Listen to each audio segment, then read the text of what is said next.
Journal de campagne. Devoya Nasson, bonsoir. Bonsoir Thérèse. Alors que ce soit pour les partisans du oui à l'indépendance ou les partisans du non, l'heure est au meeting de fin de campagne. Hier, à Kouekara, c'était le FLNKS qui tenait en effet son meeting final. Plus de 500 personnes ont fait le déplacement. Mot d'ordre lancé, convaincre les abstentionnistes. Brigitte Wap et Cédric Michaud. Dernier meeting de campagne pour le FLNKS avec à l'extérieur comme à l'intérieur de la salle de Kouekara une ambiance festive. Pour que le oui l'emporte le 4 novembre, Victor Tutugoro a rappelé l'importance de mobiliser tous les électeurs. Cette date. 2014, 45 000 abstentions. 45 000 abstentions. Mais vous croyez qu'on va vouloir créer un pays où se décoloniser avec des abstentionnistes? Eh bien non. Ben d'ici dimanche, il faut continuer à motiver nos familles pour que tous apportent le bulletin oui.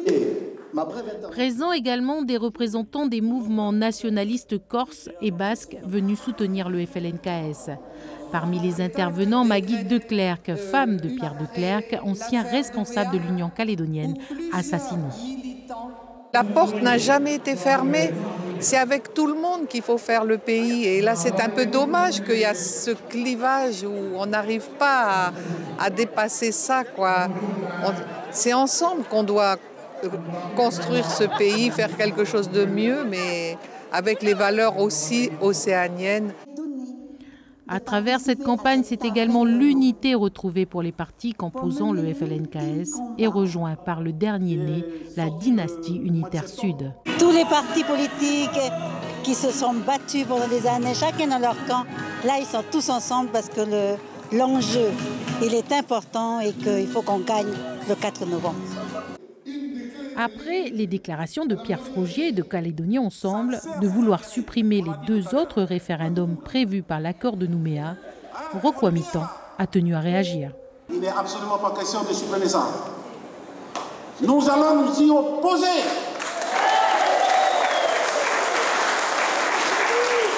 La seule porte de sortie pour nous maintenant, c'est l'accession du pays à son indépendance. Point barre.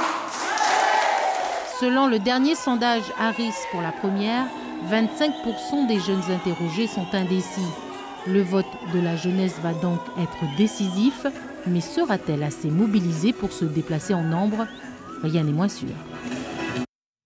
Dernier meeting également pour Calédonie Ensemble hier soir, c'était à l'université de la Nouvelle-Calédonie. Au menu de cette ultime rencontre, le bilan de 7 mois de campagne, des témoignages, des convictions et des propositions d'avenir pour le peuple calédonien. Caroline Antich, Martin et Christian Favnec. Carton plein pour cet ultime rendez-vous de Calédonie Ensemble. Dans l'assistance, quelques curieux comme ces étudiants qui participent pour la première fois à un meeting de campagne, mais surtout des fervents supporters du parti de Philippe Gomez. Ils ont signé une espèce de charte avec les indépendantistes et j'espère que de l'autre côté, ils vont tenir parole.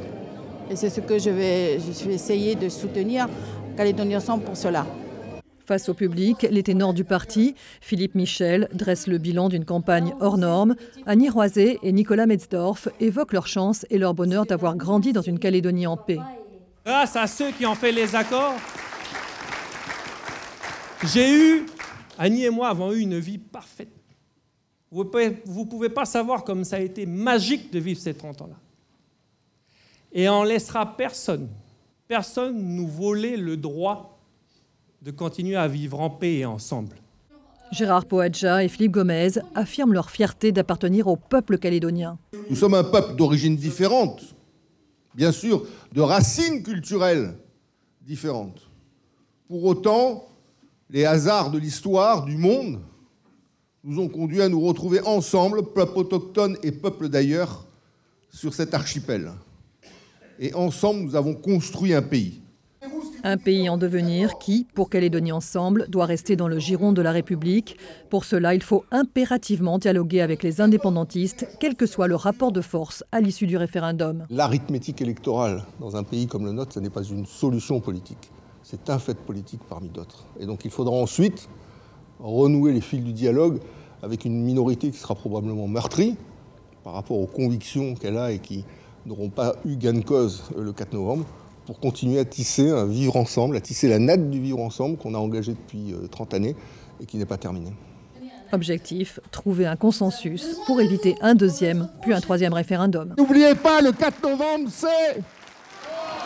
Très bien. Voilà Calédonie Ensemble qui ne souhaite pas qu'il y ait un deuxième et un troisième référendum. Mais le parti précise que contrairement au Rassemblement Les Républicains et aux Républicains calédoniens, il souhaite qu'il y ait consensus avec les indépendantistes sur cette question et sur une organisation politique ayant vocation à se substituer à l'accord de Nouméa. Voilà, et comme tous les soirs, nous interrogeons un partisan du oui, un partisan du non sur un thème. Ce soir, cette question, quelle place pour le nickel dans l'économie calédonienne après le référendum? Des propos recueillis par Nathalie Nouzière, Nicolas Fasquelle et Michel Bouillet.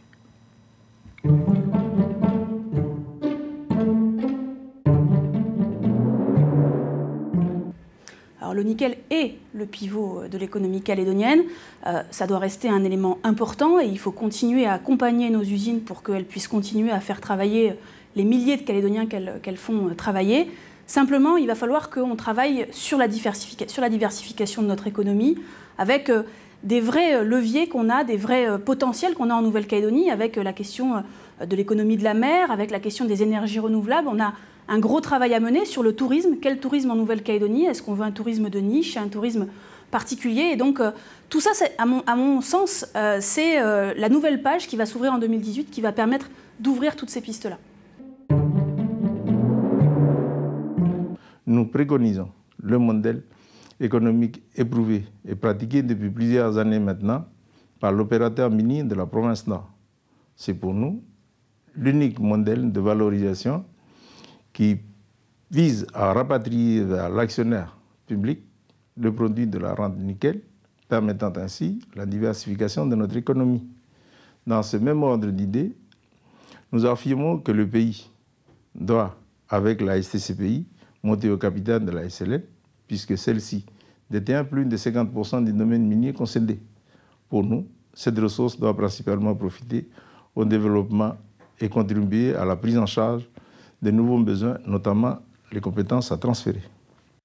Voilà, arrêtons-nous maintenant un instant sur ce témoignage. Il s'appelle Sio Lesio. Sio Lesio a 24 ans, il est agent de sécurité à Nouméa. Et le 4 novembre prochain, Sio Lesio votera non à l'indépendance. Il nous explique pourquoi. On écoute.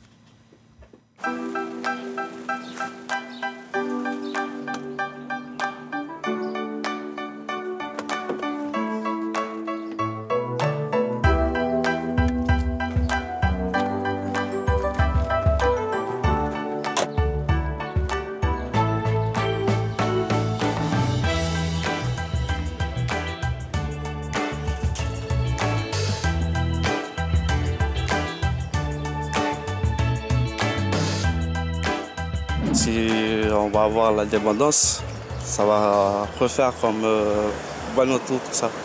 C'est-à-dire que tout ce qu'on a maintenant, on va tout perdre pour le jour de l'indépendance. Je crains qu'on va plus s'entendre avec des copains, puis des meilleurs copains d'enfance. On va plus s'entendre à cause de l'indépendance. Et je crains aussi qu'il y aura, j'espère qu'il n'y aura pas trop de batailles pour le 4 novembre. Je vais voter non pour l'indépendance, le 4 novembre. J'ai pas envie d'avoir l'indépendance. Je veux qu'on marche, qu'on vit ensemble, puis qu'on marche ensemble, tous ensemble, s'aimer l'un et l'autre. Voilà un témoignage recueilli par Brigitte Wap et Cédric Michaud. Merci Dave, c'était donc notre journal de campagne.